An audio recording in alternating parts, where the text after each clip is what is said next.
Assalamualaikum warahmatullahi wabarakatuh. Sebelumnya perkenalkan, saya Ciara Fostafika dari kelas 11 MIPA 1 Presensi 6. Pada kesempatan kali ini, saya akan menyampaikan materi mengenai prinsip dan praktik ekonomi Islam secara singkat dengan 4 materi pembahasan utama, yaitu muamalah, syirkah, perbankan, dan asuransi. Namun, sebelum membahas mengenai keempat materi pembahasan tersebut, sebelumnya perlu diketahui apa yang dimaksud dengan ekonomi Islam. Ekonomi Islam adalah sebuah sistem ilmu pengetahuan yang menyoroti masalah perekonomian, sama seperti konsep ekonomi konvensional lainnya. Hanya dalam sistem ekonomi ini, nilai-nilai Islam menjadi landasan dan dasar dalam setiap aktivitasnya. Langsung saja untuk materi pembahasan yang pertama, yaitu muamalah. Muamalah memiliki dua pengertian. Dalam Kamus Besar Bahasa Indonesia, muamalah artinya hal-hal yang termasuk urusan kemasyarakatan. Sedangkan dalam fikih Islam, muamalah berarti tukar-menukar barang atau sesuatu yang memberi manfaat dengan cara yang ditempuhnya. Dalam melakukan transaksi ekonomi, Islam melarang beberapa hal diantaranya sebagai berikut. Yang pertama, tidak boleh mempergunakan cara-cara yang batil. Yang kedua, tidak boleh melakukan kegiatan riba, tidak boleh dengan cara-cara zolim, tidak boleh mempermainkan takaran, timbangan, kualitas, dan kehalalan, tidak boleh dengan cara-cara spekulasi atau berjudi, serta tidak boleh melakukan transaksi jual-beli barang haram. Macam muamalah yang akan saya bahas kali ini ada 3, yaitu jual-beli, utang-piutang, dan sewa-menyewa. Untuk macam muamalah yang pertama, ada jual-beli. Jual-beli memiliki syarat sebagai berikut. Penjual dan pembelinya haruslah balik, berakal sehat, dan atas kehendaknya sendiri. Sedangkan untuk uang dan barangnya haruslah halal dan suci, bermanfaat, keadaan barang dapat diserah terimakan, keadaan barang diketahui oleh penjual dan pembeli, serta milik sendiri.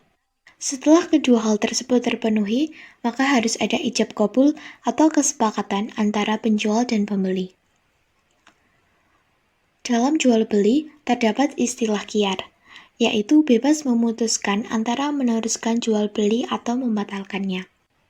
Dalam interaksinya, khiyar terbagi menjadi 3 macam, yaitu khiyar majelis adalah selama penjual dan pembeli masih berada di tempat berlangsungnya transaksi atau tawar-menawar. Yang kedua, ada khiyar syarat, adalah khiyar yang dijadikan syarat dalam jual-beli. Dan yang ketiga, ada khiyar IP, adalah pembeli boleh mengembalikan barang yang dibelinya jika terdapat cacat yang dapat mengurangi kualitas atau nilai barang tersebut. Namun hendaknya dilakukan sesegera mungkin. Selain khiyar, dalam interaksi jual-beli juga terdapat istilah riba. Riba adalah bunga uang atau nilai lebih atas penukaran barang. Riba dengan apapun bentuknya dalam syariat Islam hukumnya haram. Guna menghindari riba, apabila mengadakan jual beli barang sejenis, maka ditetapkan syarat sama timbangan ukurannya, dilakukan serah terima saat itu juga, dan dilakukan secara tunai. Riba terbagi menjadi 4 macam, yaitu riba fadli adalah pertukaran barang sejenis yang tidak sama timbangannya. Riba qardi adalah pinjam-meminjam dengan syarat harus memberi kelebihan saat mengembalikannya. Riba yadi adalah akad jual beli barang sejenis dan sama timbangannya, namun penjual dan pembeli berpisah sebelum melakukan serah terima. Dan riba nasi'ah adalah akad jual beli dengan penyerahan barang beberapa waktu kemudian. Untuk macam muamalah yang kedua ada utang piutang. Rukun utang piutang ada 3, yaitu ada yang berpiutang dan yang berutang, ada harta atau barang, serta ada lafaz kesepakatan. Untuk menghindari keributan di kemudian hari, Allah menyarankan agar kita mencatat dengan baik utang piutang yang kita lakukan. Apabila orang membayar utangnya dengan memberikan kelebihan atas kemauannya sendiri tanpa perjanjian sebelumnya, kelebihan tersebut halal bagi yang berpiutang dan merupakan suatu kebaikan bagi yang berutang. Namun, bila orang yang berpiutang meminta tambahan pengembalian dari orang yang melunasi utang dan telah disepakati bersama sebelumnya, hukumnya tidak boleh. Tambahan pelunasan tersebut termasuk tidak halal sebab termasuk riba. Untuk macam muamalah yang ketiga, ada sewa-menyewa. Syarat dari rukun dari sewa-menyewa ada 7. Yang pertama, yang menyewakan dan yang menyewa haruslah telah balik dan berakal sehat. Yang kedua, sewa-menyewa dilangsungkan atas kemauan masing-masing, bukan karena terpaksa. Yang ketiga, barang tersebut menjadi hak sepenuhnya orang yang telah menyewakan atau walinya. Yang keempat, ditentukan barangnya serta keadaan dan sifat-sifatnya. Yang kelima, manfaat yang akan diambil dari barang tersebut harus diketahui secara jelas oleh kedua belah pihak. Yang keenam, berapa lama memanfaatkan barang tersebut harus disebutkan dengan jelas. Dan yang ketujuh, harga sewa serta harga pembayarannya juga harus ditentukan dengan jelas serta disepakati bersama. Untuk hal sewa-menyewa atau kontrak tenaga kerja, harus diketahui secara jelas dan disepakati bersama beberapa hal berikut, yaitu jenis pekerjaan dan jam kerjanya, berapa lama masa kerja, berapa gaji dan bagaimana sistem pembayarannya, serta tunjangan-tunjangannya jika ada. Untuk materi pembahasan yang kedua, ada syirkah. Secara bahasa, kata syirkah berarti mencampurkan dua bagian atau lebih sehingga tidak dapat lagi dibedakan antara bagian yang satu dengan bagian yang lainnya. Sedangkan menurut istilah, syirkah adalah suatu akad yang dilakukan oleh dua pihak atau lebih yang bersepakatan untuk melakukan suatu usaha dengan tujuan memperoleh keuntungan. Rukun dan syarat dari syirkah ada 3. Yang pertama, adanya dua belah pihak yang berakad dengan harus memiliki kecakapan melakukan tasarruf atau pengelolaan harta. Yang kedua, adanya objek akad mencakup pekerjaan atau modal yang halal dan diperbolehkan dalam agama dan pengelolaannya dapat diwalikan. Yang ketiga, adanya akad yang sah dengan harus berupa tasarruf, yaitu adanya aktivitas pengelolaan. Syirkah terbagi menjadi 7 macam. Yang pertama, ada syirkah inan. Adalah syirkah antara dua pihak atau lebih yang masing-masing memberi kontribusi kerja dan modal. Yang kedua, ada syirkah abdan.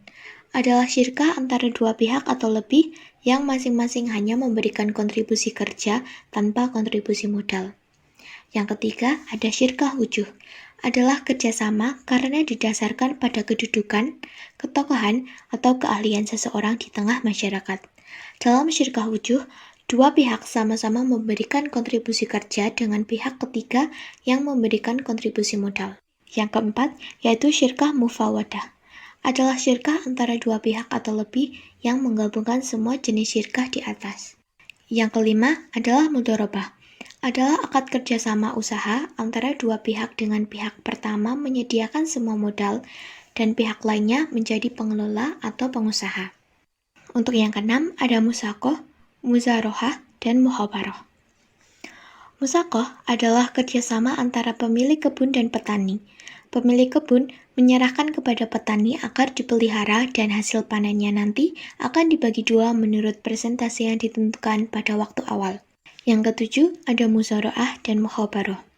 Muzaraah adalah kerjasama dalam bidang pertanian antara pemilik lahan dan petani penggarap. Dalam kerjasama ini, benih tanaman berasal dari petani. Sementara muhabarah ialah kerjasama dalam bidang pertanian antara pemilik lahan dengan petani penggarap. Dalam kerjasama ini, benih tanamannya berasal dari pemilik lahan. Untuk materi pembahasan yang ketiga, ada perbankan. Bank adalah sebuah lembaga yang bergerak dalam menghimpun dana masyarakat dan disalurkan kembali dengan menggunakan sistem bunga dengan hakikat dan tujuan untuk membantu masyarakat yang memerlukan. Bank membantu masyarakat dalam bentuk penyimpanan maupun peminjaman, baik berupa uang atau barang berharga lainnya dengan imbalan bunga yang harus dibayarkan oleh masyarakat sebagai pengguna jasa bank. Dilihat dari segi penerapan bunganya, bank dapat dikelompokkan menjadi dua, yaitu bank konvensional dan bank Islam atau bank syariah. Bank konvensional ialah bank yang fungsi utamanya menghimpun dana untuk disalurkan kepada yang memerlukan, baik perorangan maupun badan usaha. Penghimpunan dana ini digunakan untuk mengembangkan usahanya dengan menggunakan sistem bunga. Sedangkan bank Islam atau bank syariah ialah bank yang menjalankan operasinya menurut syariah Islam. Istilah bunga yang ada pada bank konvensional tidak ada dalam bank Islam. Bank syariah menggunakan beberapa cara yang bersih dari riba, seperti yang pertama, ada cara mudharabah, yaitu kerjasama antara pemilik modal dan pelaku usaha dengan perjanjian bagi hasil dan sama-sama menanggung kerugian dengan persentase sesuai perjanjian. Yang kedua ada musyawarah, yakni kerjasama antara pihak bank dan pengusaha di mana masing-masing pihak sama-sama memiliki saham. Yang ketiga ada wadiah, yaitu jasa penitipan uang, barang, deposito, maupun surat berharga. Pihak bank memiliki hak untuk menggunakan dana yang dititipkan dan menjamin bisa mengembalikan dana tersebut sewaktu-waktu pemiliknya memerlukan. Yang keempat, ada qardul hasan, yaitu pembiayaan lunak yang diberikan kepada nasabah yang baik dalam keadaan darurat. Nasabah hanya diwajibkan mengembalikan simpanan pokok pada saat jatuh tempo. Dan yang kelima, ada murabahah, yaitu suatu istilah dalam fikih Islam yang menggambarkan suatu jenis penjualan, di mana penjual sepakat dengan pembeli untuk menyediakan suatu produk dengan ditambah keuntungan tertentu di atas biaya produksi. Untuk materi pembahasan yang terakhir, yaitu ada asuransi. Dalam Islam, asuransi merupakan bagian dari muamalah. Asuransi berasal dari bahasa Belanda yang artinya pertanggungan. Dalam bahasa Arab dikenal dengan at-ta'min, yang berarti pertanggungan, perlindungan, keamanan, ketenangan, atau bebas dari perasaan takut. Si penanggung disebut mu'amin, dan yang tertanggung disebut musta'min. Dasar hukum dari asuransi menurut fikih Islam adalah boleh. Asuransi dalam ajaran Islam merupakan salah satu upaya seorang muslim yang didasarkan pada nilai tauhid. Untuk menghadapi berbagai musibah, baik berupa kematian, kecelakaan, bencana alam, maupun takdir buruk yang lain, ada beberapa cara untuk menghadapinya, seperti dengan menanggungnya sendiri, mengalihkan resiko ke pihak lain, atau mengelolanya bersama-sama. Prinsip menanggung musibah secara bersama-sama inilah yang sesungguhnya esensi dari asuransi syariah. Setiap individu bukan menanggungnya sendiri-sendiri dan tidak pula dialihkan ke pihak lain. Asuransi konvensional dengan asuransi syariah memiliki dua poin perbedaan utama. Yang pertama, prinsip asuransi syariah tersebut berbeda dengan yang berlaku di sistem asuransi konvensional di mana menggunakan prinsip transfer risiko. Seseorang membayar sejumlah premi untuk mengalihkan risiko yang tidak mampu ia pikul kepada pihak asuransi. Disinilah cacat perjanjian asuransi konvensional. Dan yang kedua, pada asuransi konvensional dikenal dengan dana hangus, di mana peserta tidak dapat melanjutkan pembayaran premi ketika ia mengundurkan diri sebelum masa jatuh tempo. Dalam konsep asuransi syariah, mekanismenya tidak mengenal dana hangus. Peserta yang baru masuk sekalipun karena satu dan lain hal ingin mengundurkan diri, dana atau premi yang sebelumnya sudah dibayarkan dapat diambil kembali. Sekian 4 pembahasan utama mengenai prinsip dan praktek ekonomi Islam yang dapat saya sampaikan. Mohon maaf apabila masih ada beberapa kelemahan dari materi yang saya sampaikan maupun kekurang jelasan saya dalam menyampaikan materi. Cukup sekian, terima kasih atas perhatiannya. Wassalamualaikum warahmatullahi wabarakatuh.